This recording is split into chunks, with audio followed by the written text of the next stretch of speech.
ধুবুৰীৰ নয়াহাটত সংঘটিত হয় এক চাঞ্চল্যকৰ ঘটনা। ড্ৰাগছ মাফিয়াক ৰক্ষণাবেক্ষণ দিয়াৰ অভিযোগ নয়াহাট আৰক্ষীৰ ভাৰপ্ৰাপ্ত বিষয়া দেৱান হায়াত আলীৰ বিৰুদ্ধে। খোদ বিলাসীপাৰা মহকুমা আৰক্ষী বিষয়াৰ এগৰাকী গৃহৰক্ষী জোৱানে আনিলে এই ভয়াৱহ অভিযোগ।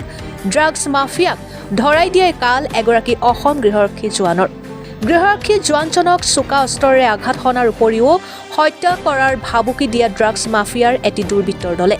উল্লেখ্য যে যোৱা দুদিন পূৰ্বে নয়াহাট অঞ্চলত খাইৰুল ইছলাম, আলী শ্বেখ, ৰছিদুল ইছলাম আৰু শ্বাহ আলম নামৰ ড্ৰাগছ মাফিয়াৰ বিৰুদ্ধে খবৰ দিছিল নয়াহাট আৰক্ষীক গৃহৰক্ষী জোৱান বাখদা শ্বেখে। খবৰ দিয়াই কাল হ'ল গৃহৰক্ষী জোৱান AHG বাদশ্বাহ শ্বেখৰ। প্ৰাপ্ত বাতৰি মতে AHG বাদশ্বাহ শ্বেখ বিলাসীপাৰা মহকুমা আৰক্ষী বিষয়াৰ বিশেষ দক্ষতা আৰু সাহসী চোৰাংচোৱা কৰ্মী হিচাপে কৰ্মৰত আছিল বুলি জানিব পৰা গৈছে। গৃহৰক্ষী জোৱানজনৰ অভিযোগ, ড্ৰাগছ, গৰু আৰু শিল বালি মাফিয়াসকলক মোটা অংকৰ ধনৰ পৰিমাণত ৰক্ষণাবেক্ষণ দিয়ে নয়াহাট আৰক্ষী বিষয়া দেৱান হায়াত আলীয়ে। মন কৰিবলগীয়া কথাটো হ'ল যে এই ন্যায় আৰু উচিত তদন্ত বিচাৰি গৃহৰক্ষী জোৱানজনে প্ৰাণ ৰক্ষাৰ বাবে কাতৰ অনুৰোধ জনাই অসম আৰক্ষীৰ সঞ্চালক প্ৰধান JP সিং, অসমৰ মুখ্যমন্ত্ৰী ডক্টৰ হিমন্ত বিশ্ব শৰ্মাৰ লগতে ধুবুৰী জিলা আৰক্ষী অধীক্ষকৰ ওচৰত। সেয়েহে আৰক্ষীৰ উচ্চ পদস্থ বিষয়াৰ তদন্ততহে জল পটকৈ ওলাই পৰিব। Bureau report, Arunodoi Assam. AHG Badshah Sheikh, মই SDB ছাৰত তাতে চ'চ হিচাপত পষ্টিং আছোঁ। মই 1 তাৰিখত SDB ছাৰক গো মাফিয়া আব্দুল ৰহমানক মই গো মাংস খোৱাত ধৰাই দিওঁ। তাৰপিছত 3 তাৰিখত মই নয়া RGBৰ ওচৰত মই ড্ৰাগছ মাফিয়া বড় দুটা ল'ৰা আৰু বাইক মই ধৰি IC অৱগত কৰোঁ। ICয়ে এজন কনষ্টেবলক পঠাই দিয়ে বীৰেন বৰ্মন নামৰ। সি আহি ৰছিদুল নামৰ ল'ৰাটো মোৰ হাতৰ পৰা বাইকৰ চাবি ছিঙি নিয়ে। তাৰপিছত সি দম দিয়ে মোক, তই কোন হয়? SDB ছাৰ কোন হয়? আমাৰ বাল ছিঙিব নোৱাৰে। IC আমাৰ লাইন আছে, ICক আমি পইচা দিওঁ। এতিয়াই তোক লৈ যাই সিহঁতক এৰি দিব আৰু তহঁতক চালান দিব। মোক চালান দিম বুলি কৈছে সি। পিছত IC নাহে, এই ঠাইত নাহে, প্লেচত নাহাৰ পিছত মোক থানাত লৈ আহে।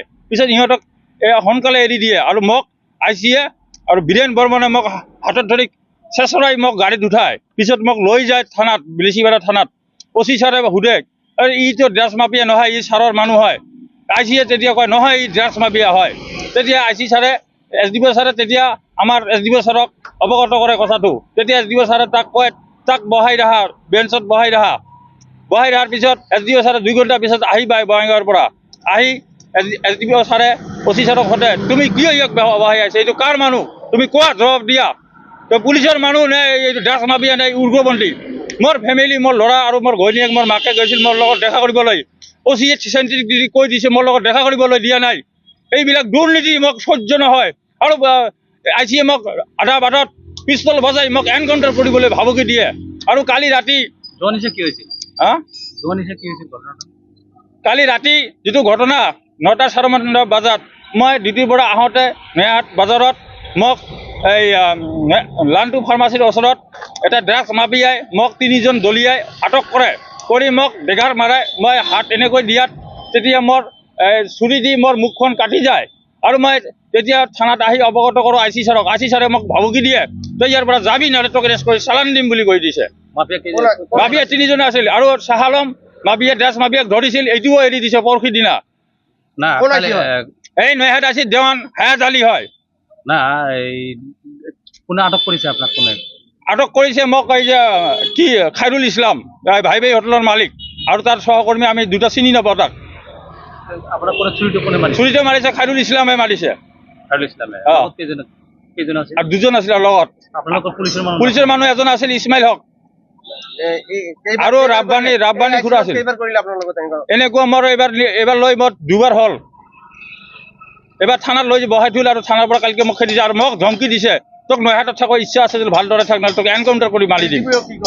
SDB ছাৰক মই মেছেজ দি অৱগত কৰিছোঁ, SP ছাৰক অৱগত কৰিছোঁ। তাৰ ওচৰত মই বিচাৰ চাইছোঁ।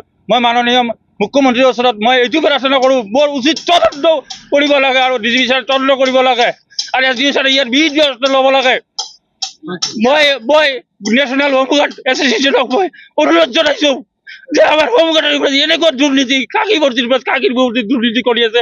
ICOCয়ে ইয়াৰ একশ্যন ল'ব লাগিব। আৰু দিবক শৰ্মা এই DSP ব্ৰাঞ্চৰ ASI হয়, ই মোক মোৰ এইবিলাক প্ৰেছক্ৰিপশ্যন ডক্টৰৰ প্ৰেছক্ৰিপশ্যন মোৰ বেমাৰ মোৰ দুদিনৰ দৰমহা কাটি দিয়ে এইবিলাক প্ৰেছক্ৰিপশ্যন লৈ গৈছোঁ তাতে মোৰ ফেমিলিক লৈ গৈছোঁ এইবিলাক মোক জ্বলাই দিয়ে আৰু মোক ভাবুকি প্ৰদান কৰে যে তোক চাকৰি খাই দিম তই একো কৰিব নোৱাৰা তোৰ কি দম আছে তই কৰা তই হোমগাৰ্ড হয় মোক এনেকৈ ভাবুকি দিয়ে যি ঘটনা হৈছিল SDO জানেন না জানে SDO ছাৰে মোক এৰি দিছে থানাৰ পৰা আহি মোৰ ষ্টেটমেণ্ট লৈ আহিছে ছাৰে মোক এৰি দিছে কোনো একশন লোৱা নাই একো একশ্যন নহ'লে ছাৰে কৈছে মই লাহে লাহে একশ্যন লৈ আছোঁ সিহঁতৰ পৰহিদিনা থানাত আহিছিল নয়াত আউটপোষ্টত SDO ছাৰে SDO ছাৰক মই কথা তাত অৱগত কৰিলোঁ তেতিয়া SDO ছাৰে খং কৰি তাৰ পৰা তাক দম চম দি গুচি গ'ল তাহলে আপনি ভাবে নাকি যি ড্ৰাগছ মাফিয়াৰ লগত ই জড়িত ফুলফিল জড়িত আহিছে ফুলফিল অল ষ্টাফ জড়িত গো মাফিয়া আৰু ড্ৰাগছ মাফিয়াৰ লগত ইয়াৰ আগতে গৰু ধৰিছিল আসামি এইটো আসামিটো ধৰা নাই এইটো পইচা খাই এৰি দিছে কোনে দিছে এইটো IC-য়ে দিছে গো মাংস আৰু গৰু চুৰি তুৰি চব কাটা দিছে চব মই পাইছোঁ কোন আহিছে এই হায়াত আলি IC নয়াহাটৰ ৰাতিপুৱা প্ৰায় 6 বজাত নয়াহাটৰ ফকিৰজৰ পাৰ্ট 2 গাঁৱৰ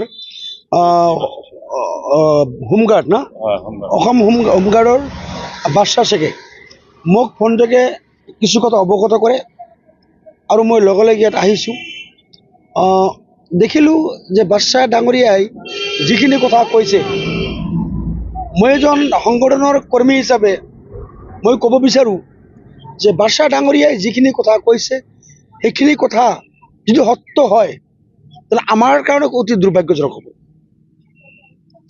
এগৰাকী থানাৰ IC-য়ে তেওঁৰ কি কাম তেওঁৰ দায়িত্ব কি তেওঁ দুৰ্নীতিৰ বিৰুদ্ধে মাত মাতিব লাগে অন্যায়ৰ বিৰুদ্ধে তেওঁ মাত মাতিব লাগে কিন্তু তেখেতে কোৱাৰ কথা মতে যে IC-জনে যদি এনেকুৱা দুৰ্নীতি কৰে ই সমাজৰ কাৰণে খুব বেয়া হ'ব অতি বেয়া গতিকে আমি ভাবোঁ যে আমি দেখিলোঁ যে পৰহিদিনা শুনিছিলোঁ যে পৰহিদিনা নয়াহাট থানাত এটা ঘটনা ঘটিছিল আৰু এখেতে কোৱা মতে যে তেখেত ড্ৰাগছৰ বিৰুদ্ধে ড্ৰাগছ ধৰাৰ কাৰণে তেখেত লাগি আছে ড্ৰাগছ আৰু গৰু মাফিয়াৰ বিৰুদ্ধে তেখেত লাগিছে কিন্তু তেখেত যিটো ড্ৰাগছ আৰু গৰু মাফিয়াৰ বিৰুদ্ধে লাগিছে তেখেতে সহায় কৰিব লাগে লোকেল IC সহায় কৰিব লাগে তেখেতে অভিযোগ কৰাৰ মতে যে সহায়ৰ পৰিৱৰ্তে ওৰে তেওঁকে আৰু গালি গালাজ পাৰে গতিকে আমি ধুবুৰী SP মহোদয়ক অনুৰোধ জনাইছোঁ যে এখেতে হোমগাৰ্ড হ'লেও এজন সাধাৰণ হোমগাৰ্ড হ'লেও এখেতে মানুহ হয় এখেতে মানুহ গতিকে এখেতে সন্মানবোধ আছে সব মানুহ সন্মান আছে এখেতক এখেতৰ লগত IC-জন নয়াহাটৰ IC-জনে এনেকুৱা ব্যৱহাৰ কৰাটো অতি আমি মানে বেয়া পাইছোঁ গতিকে এই কথাখিনি আৰু ড্ৰাগছ মাফিয়া তেখেতে কোৱা মতে ড্ৰাগছ মাফিয়া তেখেতে এটেক কৰিছে মাৰিছে চুৰি ডেকাৰ মাৰিছে তেওঁক গালত ব্লাড ওলাইছে আৰু সেই অৱস্থাত তেখেত থানাত আহি কৈছে IC-ক অৱগত কৰিছে যে ছাৰ এনেকুৱা ঘটনা IC-ক ওলোটাই তেওঁক থানাৰ পৰা খেদি পঠিয়াইছে কি আপুনি শুনিছিলে নাই কি কৈছে মই আৰু মুখতি নকওঁ এইবিলাক কথা গতিকে মই দাবী জনাইছোঁ এই ঘটনাটোৰ একদম চৰ জমিন তদন্ত কৰি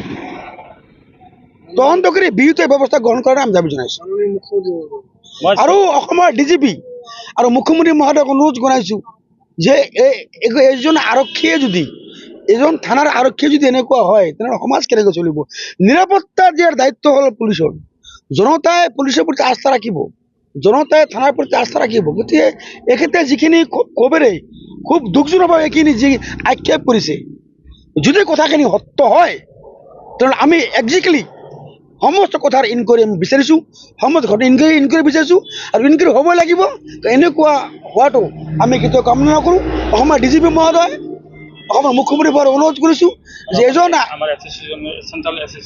চেণ্ট্ৰেল SSC হোমগাৰ্ডৰ যি মানে মুৰব্বী তেখেতক দৃষ্টি আকৰ্ষণ কৰিছোঁ তেখেতে এই ঘটনাটো যিহেতু এজন হোমগাৰ্ড কৰ্মী হয় তেখেতৰ ডিপাৰ্টমেণ্টৰ যি আছে আপোনাৰ ডাইৰেক্টৰ আছে আমি তেখেতৰ দৃষ্টি আকৰ্ষণ কৰিছোঁ এই বিষয়টো ইনকুৱাৰী কৰি ইয়াৰ বিহিত ব্যৱস্থা গ্ৰহণ কৰাৰ দাবী জনাইছোঁ